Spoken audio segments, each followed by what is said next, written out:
Welcome to the kitchen. Today we're going to make Vermont sharp cheddar, apricot, and candied ginger cornbread muffins.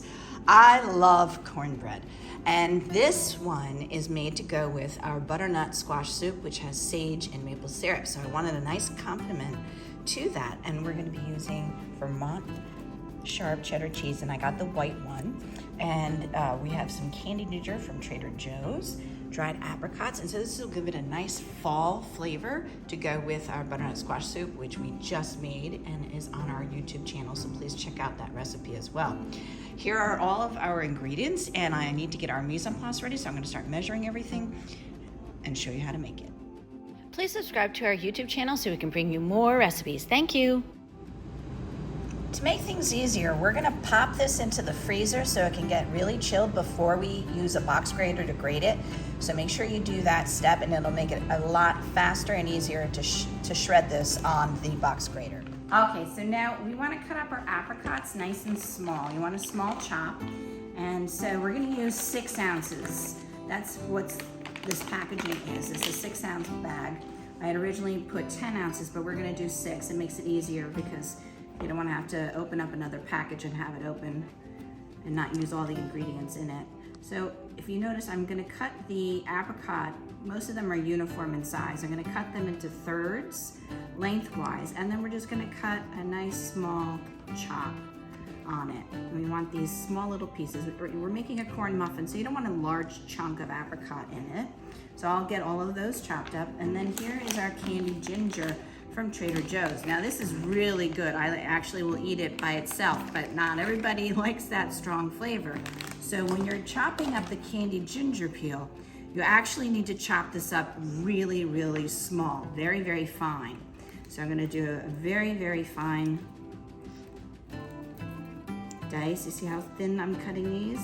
All right, you wanna cut them in very, very thin strips and then bunch them together. And again, you want to cut a really minuscule little dice because you want them very tiny. They will disperse throughout your batter and you'll have that wonderful flavor, but you're not going to bite into it and get a burst of that ginger and knock you out. Instead, it'll be a nice smooth amount of flavor. So you have to take some time to cut it so small. So just realize that that does take a little bit of time. And you want 1 tablespoon of that. All of our mise en place is done, and so we're gonna start off by mixing all of the liquid ingredients together in our bowl. So here is our 1 stick of butter melted, or 4 ounces melted butter, our 1.5 cups of buttermilk,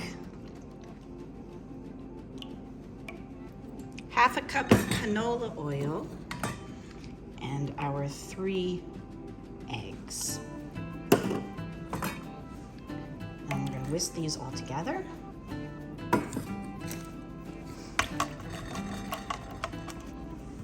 To this, we're gonna add our candied ginger. Now our candied ginger we chopped really nice and fine, except for the fact that it does tend to stick together. It is very sticky, so if we add it now and whisk it in, it'll disperse, and then you won't have a lump of candied ginger. So get all of that mixed in. And now here is the special trick. This is my special secret recipe, very secret.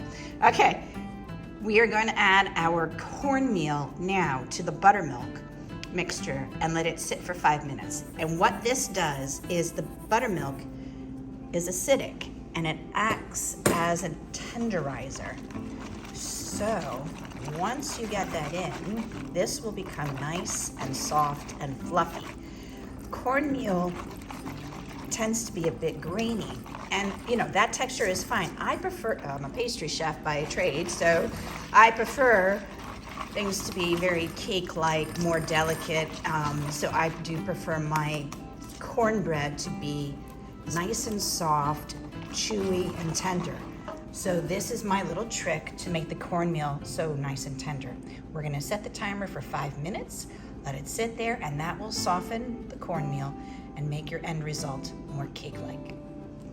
It has sat for 5 minutes, and now we're gonna add in our brown sugar, whisk that in, And now because the apricots too stick together, even though we did chop them up. I'm gonna add them now to our liquid ingredients as well, so they can be broken up and dispersed and not chunks of apricot. So I'm gonna get all of that mixed in, and then we're going to add all of our dry ingredients together. Our 3 cups of all-purpose flour, our 2 tablespoons of baking powder, 1 teaspoon of salt, and a half teaspoon of ground ginger. We're gonna get those all mixed together here. So let's just add them right away. And we wanna make sure there's no lumps. So when you're stirring it, if you see any lumps, make sure you break them up. We don't need to sift it, so just break them up with your spatula. I'm shredding our white cheddar on the box grater and measuring it with the scale, but if you don't have a scale, don't worry. This bar is 8 ounces and we only need 4 ounces for the recipe. So if you just estimate for half of the bar and grate it, that's fine. I am gonna use a scale though and get the accurate measurements. And just so you know, I use Cabot cheddar because I really like the company Cabot. I also use Cabot butter in our recipe.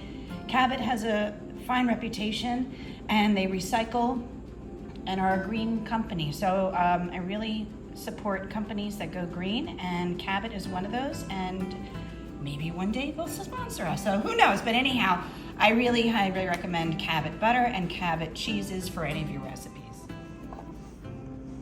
All right, now we have all of our dry ingredients. We're just gonna add them. This is the muffin method, which is very simple. Usually you just mix together all your liquid ingredients, then all your dry ingredients, and then combine the two. Now I'm just folding in our flour, and before it's completely mixed in, I'm gonna now add in our cheese. This is our 4 ounces of shredded white, sharp Vermont cheddar. And I'm gonna continue to fold that until that's completely combined. Here we go. So I have our muffin tin already lined with the muffin papers, and I'm using this ice cream scoop to portion it in. And you want to fill it up 3/4 of the way. So fill it up, eyeball it 3/4 of the way if you don't have an ice cream scoop this size. And I'm just going to put it in. We're going to put it into a 375-degree oven.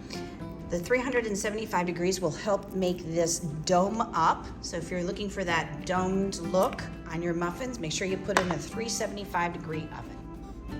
I tend to find that if I put the muffin tray into the oven without a baking tray underneath it, the bottoms of the muffins look almost burnt before they've finished baking. So I always insulate my muffin tray by putting it on a baking sheet and then putting it into our 375-degree oven. And we are gonna rotate it halfway through. So I'll set the timer for 8 minutes and rotate. Here are our finished cornbread muffins with Vermont sharp cheddar, apricot, and candied ginger. I can't wait to try one. It was in the oven for 18 minutes total, and we had it at 375 to get that nice sort of domed shape at the top. I'm gonna taste one and let you know. That was absolutely delicious. I am so excited that I finally made this, our Vermont sharp cheddar, apricot, candied ginger cornbread. I can't wait to dip it into that butternut squash soup we just made. So please check out that video on our YouTube channel. And thank you so much for being here. Take care, everybody. Bye.